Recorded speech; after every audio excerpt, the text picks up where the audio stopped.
for this debate concerning the motion of censure on the Commission. As we had last time, only one round of political group speakers, no catch the eye, and no blue cards will be accepted. I start by giving the floor to the first signatory, Jordan Bardella. 3 minutes.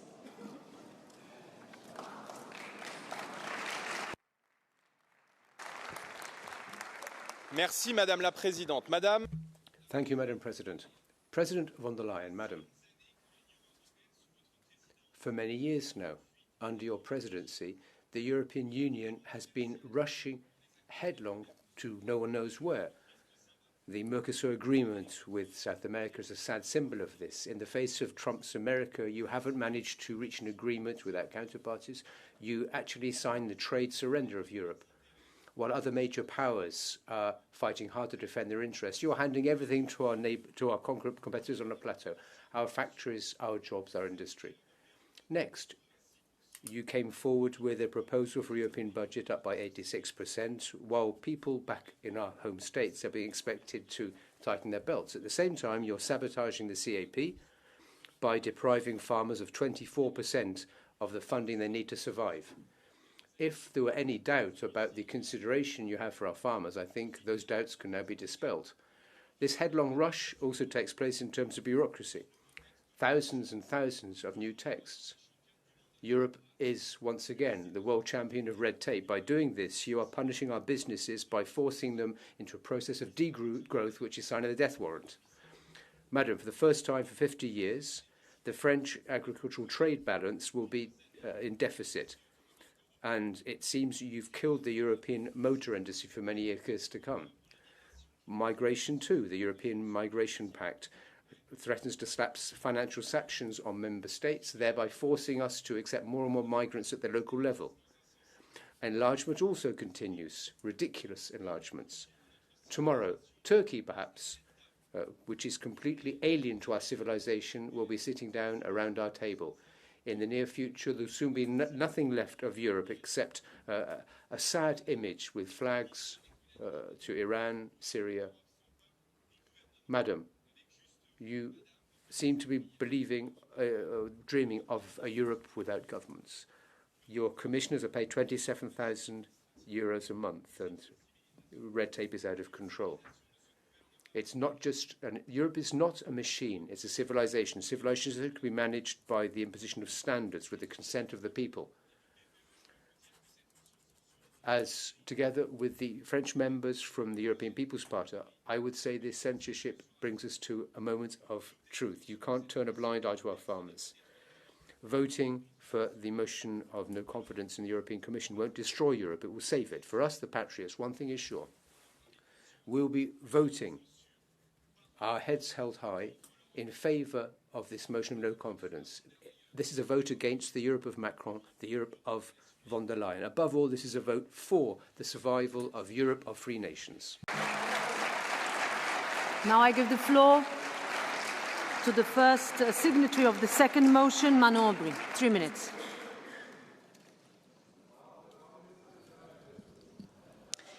Merci, Madame. Thank you, Madam President. Madam von der Leyen, you ought to leave.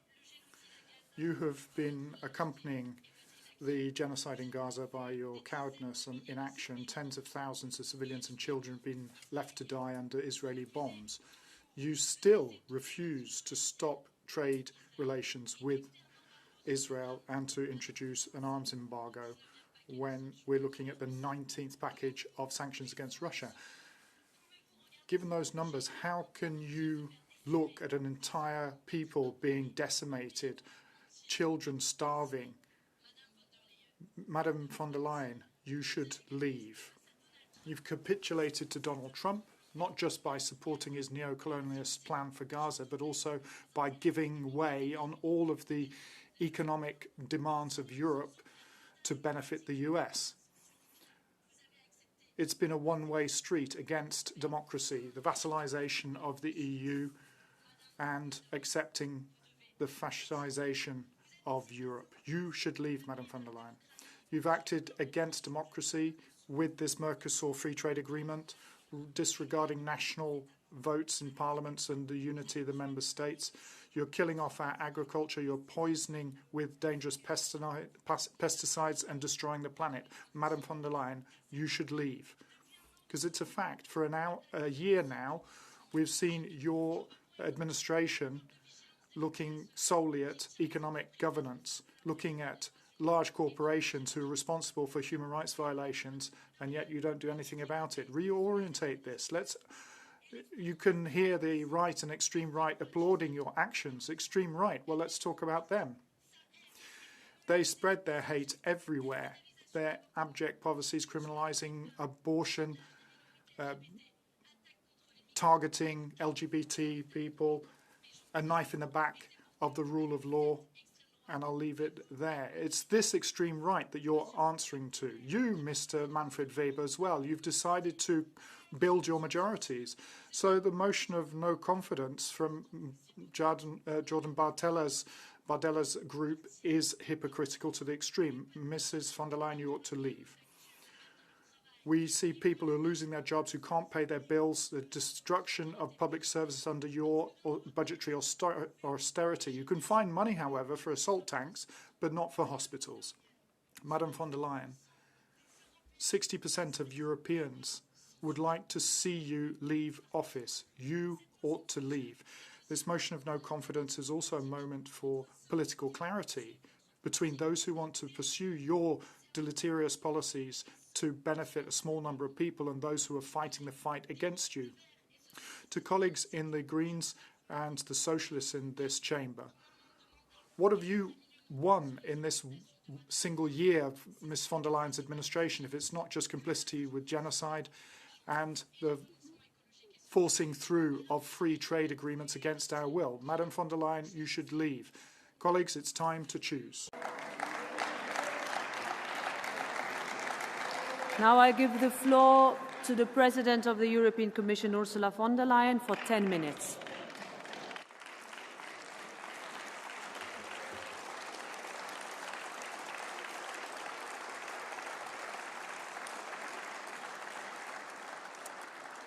President Metsola, honourable members. The world is in the most precarious and perilous state it has been in for decades. And Europe is on high alert, from reckless airspace incursions to attempts at economic coercions, from ruthless attacks on Ukraine to direct threats to our own security. Europe is threatened from the east, it is challenged from within, and for the global south, what we do next is being scrutinized closely. As we saw at the recent United Nations General Assembly, the existing international order is threatened by splintering faster than we expected. The point I'm making here is that we are in a period of maximum uncertainty and explosive volatility. This chaotic and threatening landscape was the reason I started my State of the Union address by saying, Europe is in a fight. And it is why on that day I made a pitch for unity.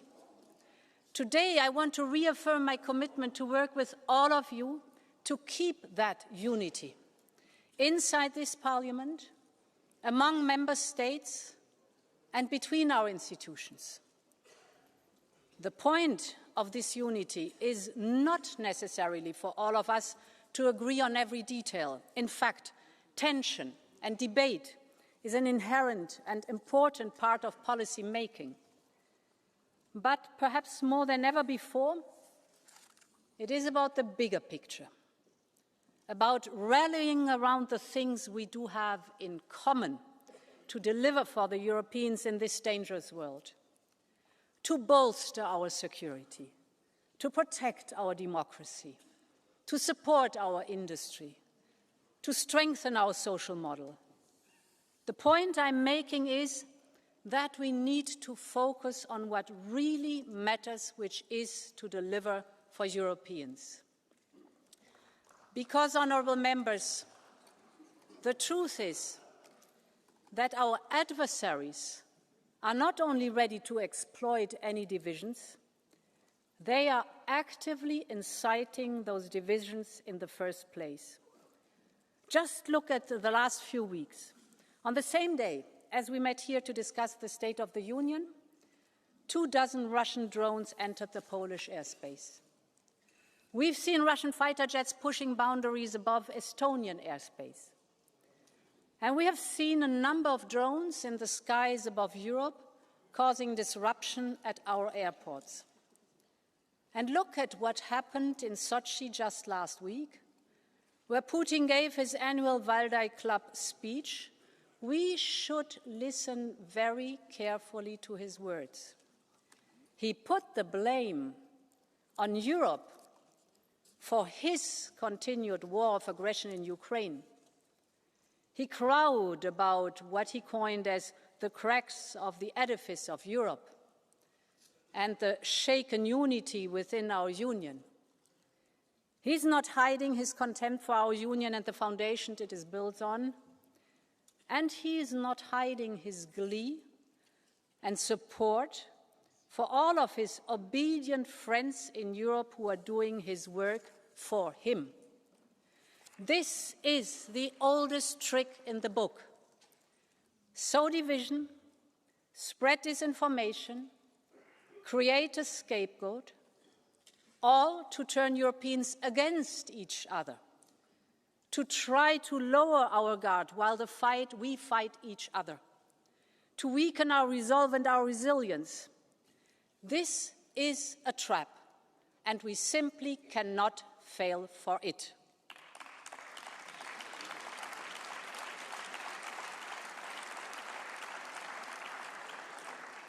The strongest message we can send instead is that of unity.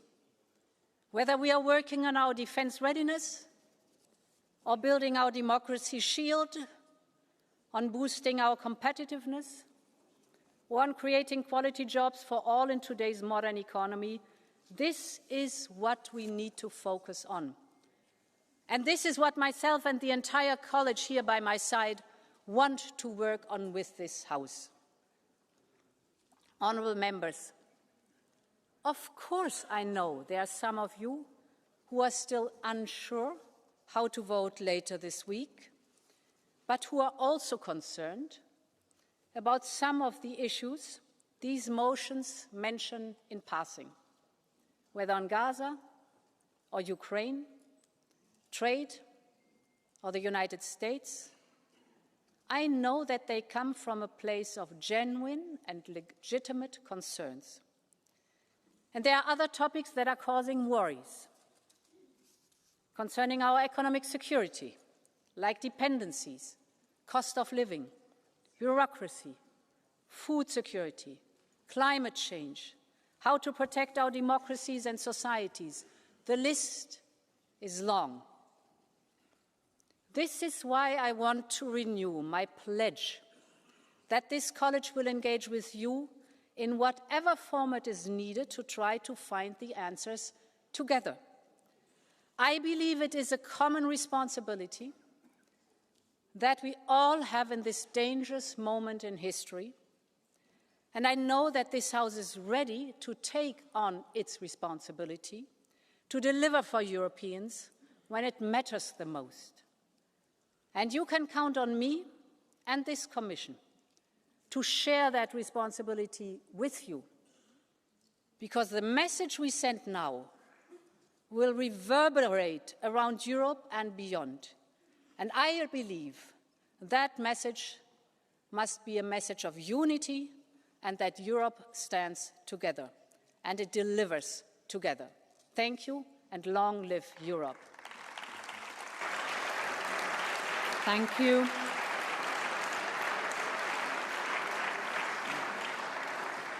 Thank you, President von der Leyen. And now for the EPP Group, Manfred Weber. 3 minutes. Madam President, Parliament, Madam President, Commission, dear Commissioners, dear colleagues, the second time in a few weeks, I have to say it is becoming a little bit ridiculous. A motion of censure is a serious tool for a parliament, an important right to defend a democratic Europe. Currently, this last resort of a parliament is being misused by you as a simple propaganda tool. And I hope you have collected enough video material now for your French campaign, obviously, taking place here. The EPP will vote against. We are living in turbulent times: war, trade, energy, housing, climate change. That are the issues that people care. First of all, also for my group, competitiveness. Yes, we can have different opinions, no doubt about this, but we have to work now. We need stability and have to work. And we have a Commission exactly doing this, working and delivering.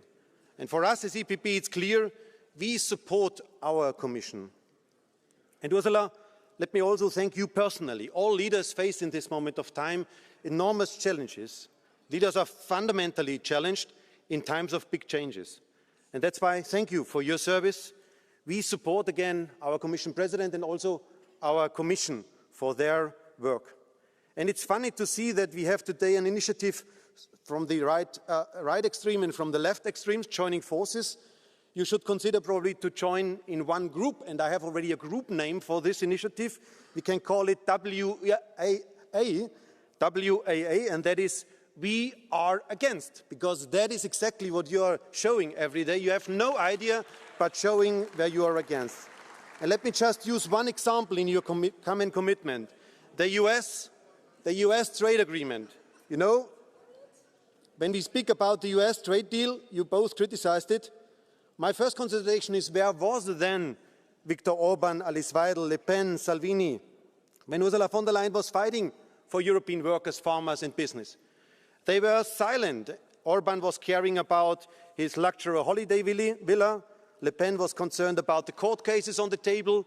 And Salvini was swimming in plastic floating toys. That were the pictures of the PFE representatives during summer. And now you are lecturing us. You are those people who have strong ties with MAGA. So what are you doing for us in this moment of time? So that is my first consideration. The second consideration is about, you are telling us that nation state is much stronger than the European Union as a whole. You know, look to Switzerland. They still have 39% of tariffs.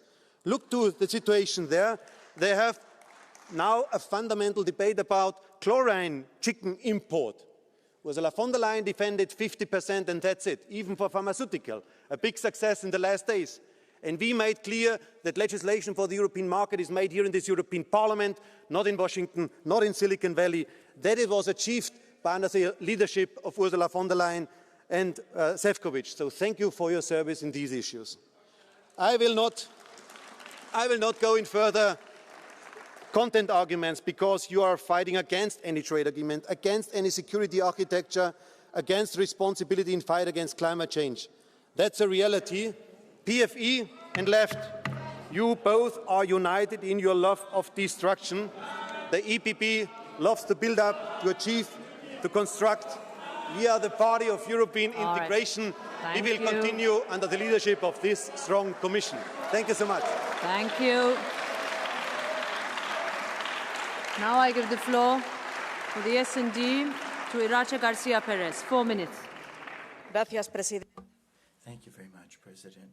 Now, can we afford to have a Europe that's bogged down while Putin intensifies his war against Ukraine and launches incursions on European territory? Can we stand idly when Trump has declared a trade war on our workers? Can we remain silent in the face of Netanyahu's genocide against the Palestinian people? Can we resign ourselves to the rise of a far right that wants to destroy our social achievements? The response is simple: no, we cannot. But something has to be very, very clear in this particular debate. The European Commission cannot use as a crutch those who deny climate change, which is killing our citizens, and it is destroying our territories as well. It cannot deny gender-based violence, which is costing the lives of millions of women, the right to abortion, those who applaud the genocidal war of Netanyahu and have turned everything into, even housing, into speculative business for vulture funds. This is not the Europe we need. It is the Europe that we have to defeat. Madam Aubry, Mr. Shirdevan, I'd also like to address you. We share the same position on Gaza. We condemn genocide and demand an immediate end to Netanyahu's impunity. But there's something that divides us. You have given up negotiation as a means of achieving results. And instead of continuing to press for concrete measures in the face of genocide, you're proposing this motion that you know will fail. And you know it'll fail, and that would require the support of the right to win anyway. This isn't a political response. You are not Europe, and I am not Europe. It's not individuals that are Europe. It's not this building, and it's not the Parlement either. It's not the Council, it's not the Prime Ministers either. Europe is all of us, all citizens, and for that, I'd like to say to you that we listen to the voices of hundreds of thousands of citizens, men and women in Europe who've gone onto the streets in Amsterdam, Berlin, Madrid, Milan, throughout Europe, calling for an end to genocide immediately. Let's listen to those voices. If the role is for us to really move forward on this particular front, and we played a role in getting rid of the certain components of the trade agreement with Israel. Also, it is thanks to us that digital sovereignty, European digital sovereignty, was protected. And also, climate neutrality is something that we call out for. In the face of the empty cry of the far right and a left that has given up on governing, our response is clear. Dialogue, negotiation, and compromise are what will bear fruit and improve the lives of European citizens. These are not words, these are deeds. You have to choose between your allies and those who are not our friends. Support for you is not unconditional. You have to understand that. We want to see those promises that are in the working program of the Commission. We want those realized, those that were presented to us in November, because the socialists will not allow for Europe to be enchained by fanaticism. We want peace, not war. We want justice, not genocide. We want solidarity, not self-centered approaches. This is the Europe that we will never allow collapse. This is the Europe that Social Democrats will defend staunchly to the last moment. Thank you. The PFP Group, Kinga Gál, 2 minutes. Elnök asszony, az Európai Unió. Madam President, the European Union has grown weaker. A number of poor decisions have undermined security, economy, and the sovereignty of member states. Instead of peace, you want sanctions and more arms. A poor migration pact is what you want. With the Green Deal and poor economic and trade agreements, you are leaving families, companies and farmers in the lurch. We can see the speeded up accession negotiations of Ukraine will damage the EU. The security of the EU, the rules and the unity of these rules have now been moved to being based on ideology. There's no security and accountability, and the rule of law is being wielded as a weapon. There are double standards being applied to democratic governments. Because of diverse opinions, you're undermining other opinions. In your speech, you said you didn't want to change direction, and this is damaging European unity and European cooperation. And that is the problem. The Commission is the problem as well. Madam President, the faith of citizens in you is waning. Even Martin Weber would agree with that. I'm sure he has some sort of phobia of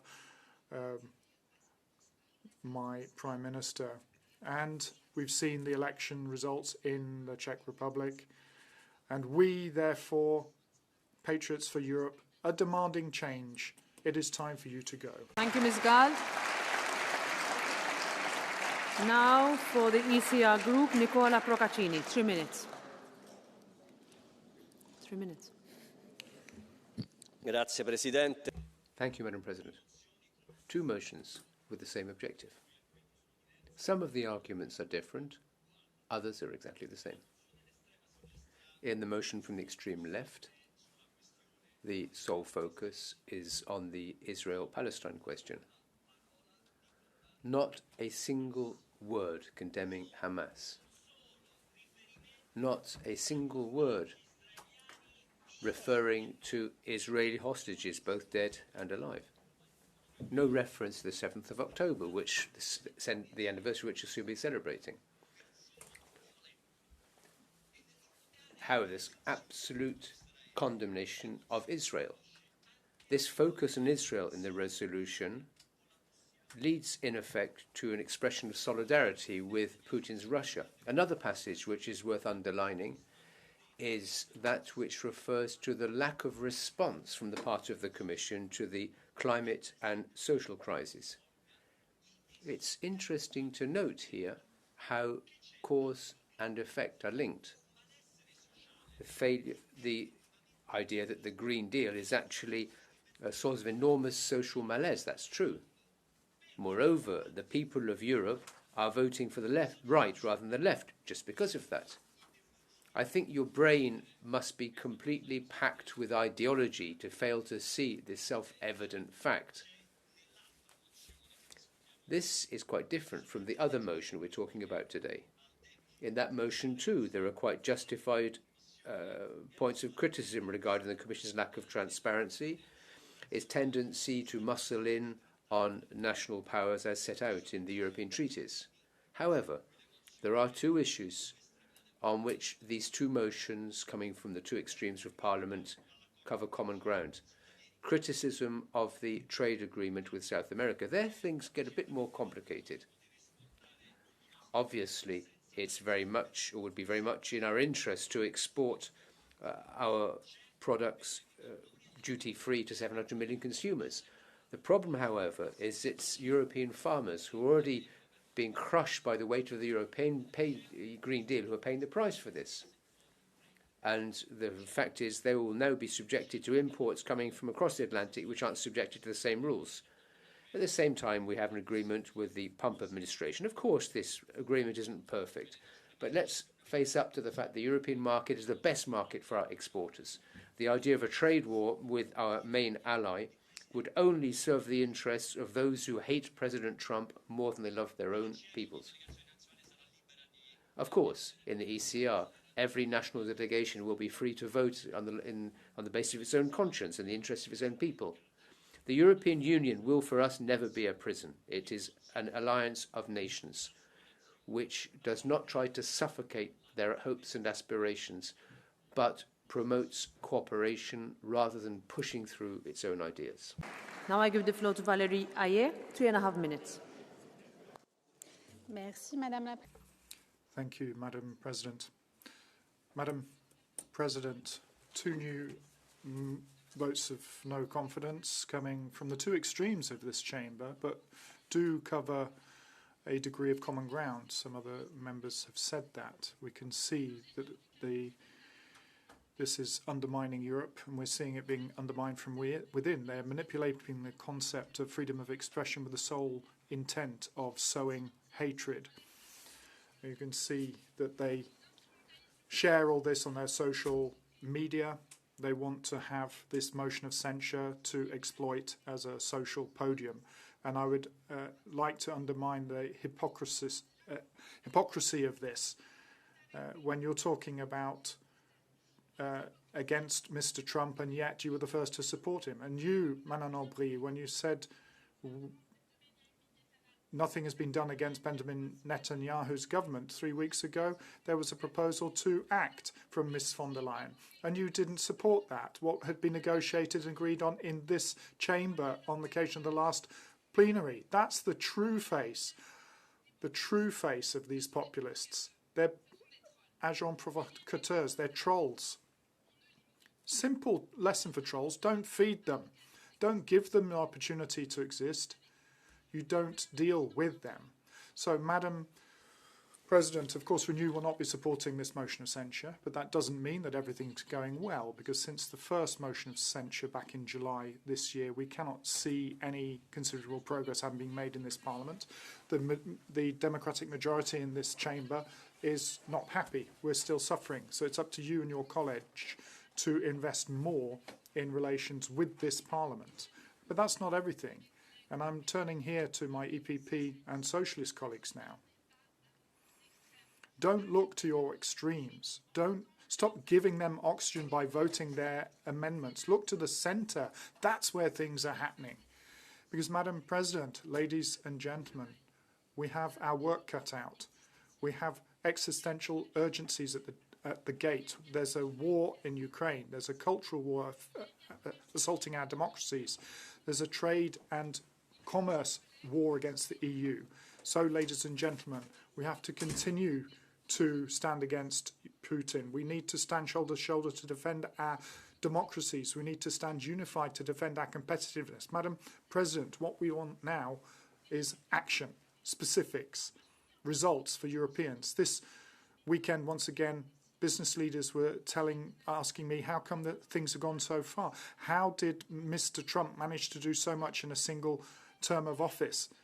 And we only managed to implement 11% of the Draghi report in the course of a single legislature.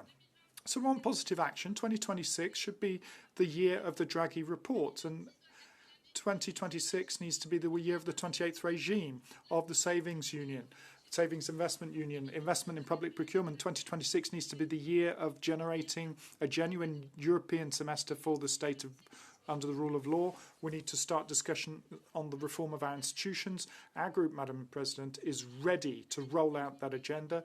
The responsibility falls on us in this Parliament. So we cannot be blocked by Babic, Fico or Orban.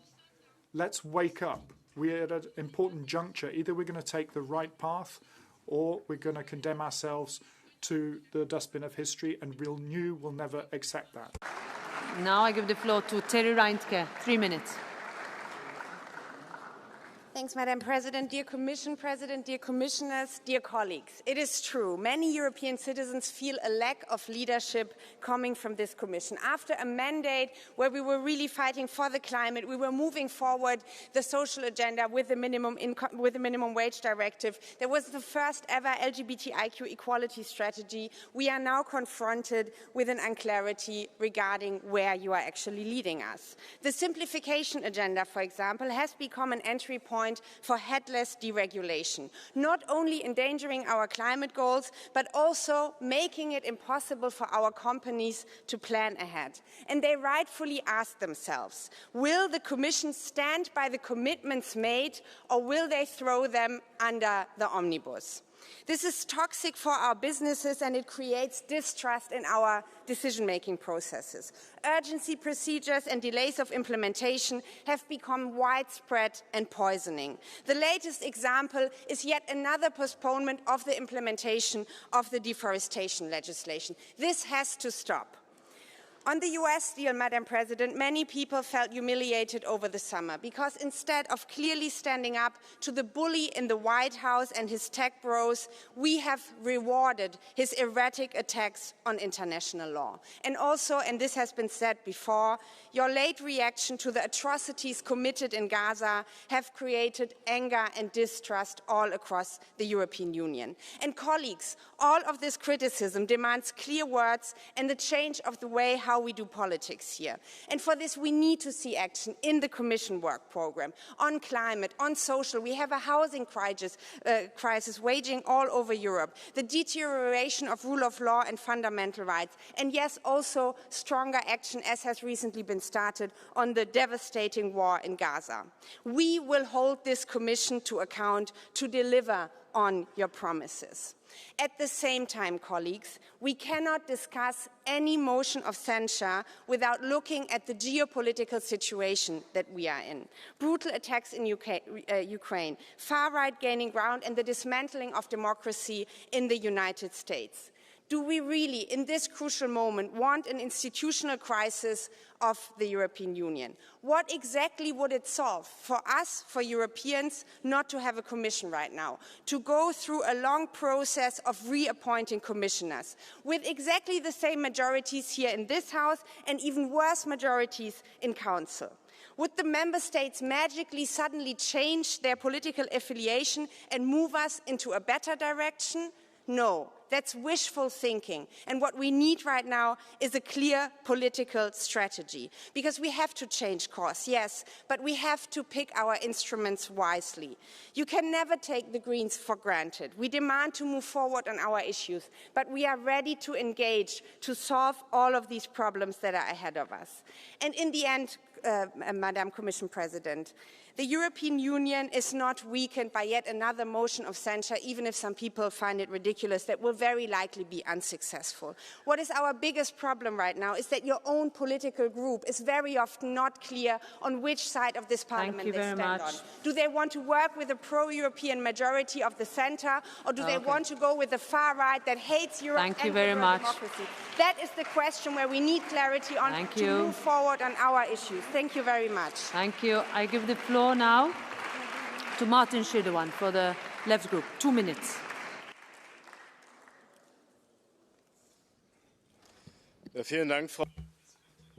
Thank you, Madam President. Colleagues, ladies and gentlemen, Mr. Weber, Ms. Heyer, Ms. Garcia Perez.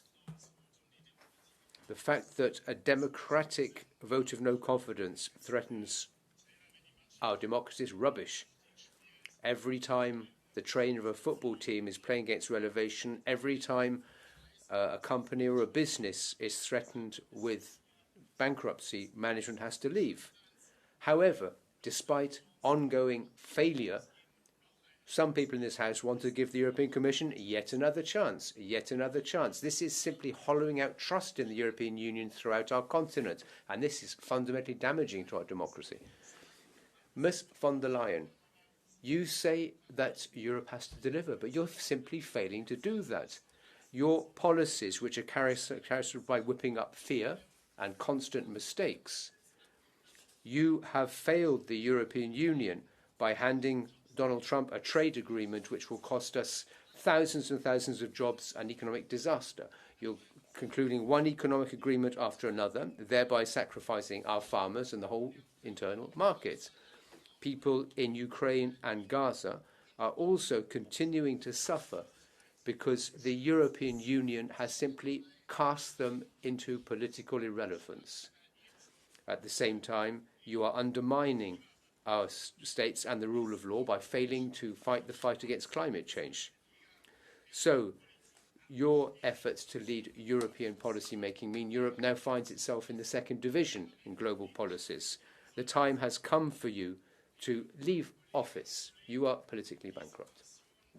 Ladies and gentlemen, colleagues, this current European Commission will not tackle any of the challenges facing Europe, economic, social, and environmental.